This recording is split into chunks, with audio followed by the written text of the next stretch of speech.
Salut tout le monde, c'est Raito, on se retrouve pour la review du chapitre 363 de Black Clover. On va voir ensemble ce qui se passe dans le chapitre extrêmement court, mais avec des choses très cool. En tout cas, n'hésitez pas à liker un maximum la vidéo et à vous abonner, c'est hyper important pour me soutenir, pour soutenir la chaîne, ça me ferait juste trop plaisir. Ici, on est des gros fans de Black Clover, on en parle toutes les semaines, en tout cas c'est parti, let's go. On commence le chapitre avec Yuno et Lucius, mais on va les voir vraiment qu'une seule page, où on a Lucius qui va expliquer à Yuno qu'effectivement, il voit très bien que Yuno est très attaché à Asta, mais qu'il avait pris en compte du coup le fait qu'Asta puisse revenir, et surtout il avait pris en compte toutes les possibilités. Donc c'est pour ça aussi qu'il a envoyé dans la forêt des sorcières des paladins pour empêcher Asta bien évidemment de revenir avec un quelconque moyen. Donc voilà, après Yuno bien sûr a confiance en Asta et attend une chose, c'est son retour. En tout cas on va retourner sur la forêt des sorcières. Alors ça fait plaisir de revoir une bataille sur ce champ de bataille là, parce que en vrai la forêt des sorcières c'est un arc que j'avais adoré à l'époque, que j'avais trouvé incroyable, et c'est en fait à ce moment là que j'avais rattrapé les scans de Black Clover et que j'ai commencé les reviews et réactions de chapitres. Donc c'était il y a vraiment longtemps, c'était en 2016, et donc ça fait plaisir de revoir les combats ici. Donc on a les sorcières qui vont attaquer les paladins, mais on s'en doute, les sorcières ne sont pas au niveau des paladins classiques, mais ni même du Damnatio Kira, donc elles vont attaquer, et là qu'est-ce qui se passe? Magie du coup de l'échelle, je parle de l'échelle, hein, je parle l'échelle...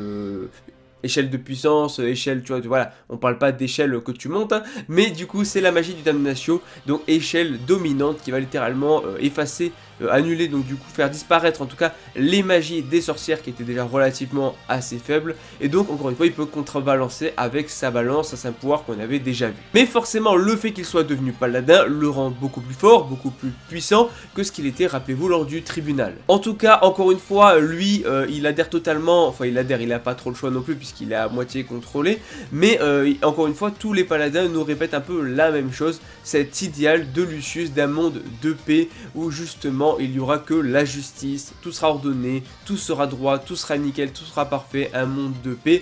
Encore une fois, c'est pas la bonne manière de l'obtenir, nous on le sait, mais effectivement, voilà, ils vont un petit peu tous répéter ce discours, et pour eux, en fait, Asta, c'est un démon qui peut interférer avec ce monde de paix, avec Lucius, qu'il faut à tout prix annihiler maintenant, se débarrasser maintenant, avant que ça devienne trop tard. Et ça explique tout simplement pourquoi ils sont ici à la forêt des sorcières, c'est justement pour que Asta ne puisse pas revenir.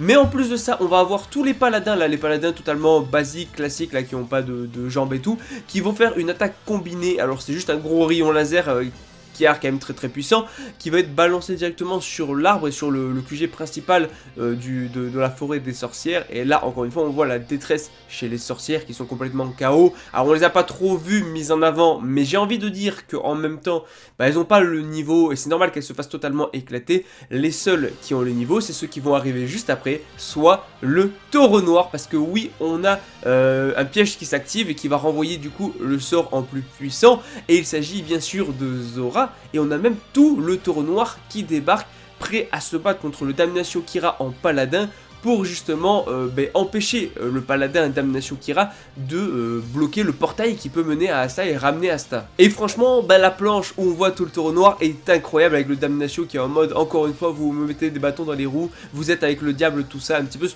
qu'il avait déjà sorti au tribunal.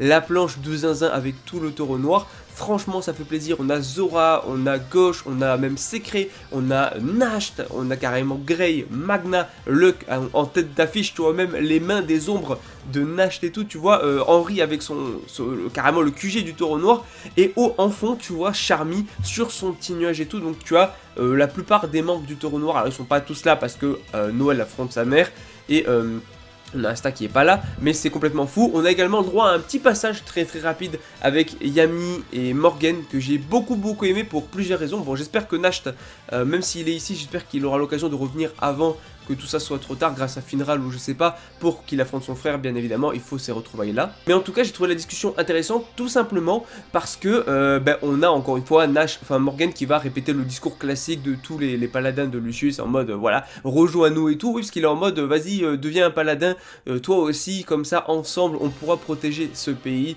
Bon, Yami refuse et tout, et en plus Morgan il est en mode ouais, comme à l'époque du cerf turquoise, hein. Je rappelle que ils étaient tous les deux dans le cerf turquoise et que le capitaine à l'époque était Julius, donc très intéressant, et Julius étant Lucius, enfin t'as capté, et Yami va refuser. Il va se rappeler aussi de ce que Morgan avait dit, le fait que il avait de bons yeux et tout, qu'il serait capable de reconnaître les bons éléments, et qu'il devrait devenir chef de compagnie, qu'il devrait devenir capitaine de compagnie, et il a écouté ses conseils, puisque Yami est bien devenu capitaine d'une compagnie, le Taureau Noir. Les membres qu'il a choisis sont incroyables, quasiment que des niveaux arcanes, vraiment, enfin, Yami il a des yeux de fou pour créer la meilleure compagnie possible, avec que des levels de fou. Bref, en tout cas, j'ai beaucoup aimé le chapitre. Alors par contre, ouais, il était super court, oui, en vrai, il était très court, j'ai trop hâte de voir ce qui se passera dans le prochain. Il me semble, je veux pas dire de bêtises, je crois qu'il y a une pause de Black Clover la semaine prochaine, c'est pas étonnant. Après, tant mieux que Tabata revienne avec des chapitres un peu plus longs et du lourd comme d'habitude, parce qu'il nous régale, j'en peux plus moi de Tabata, il nous sort que des folies. Black Clover c'est la vie, d'ailleurs j'ai fait une review sur le film Black Clover, si tu l'as pas vu n'hésite pas à aller la voir, c'est dispo sur la chaîne. En tout cas j'ai vraiment trop hâte de voir le Taureau Noir contre le Damnatio Kira, et pour moi ça va se conclure par la victoire du Taureau Noir.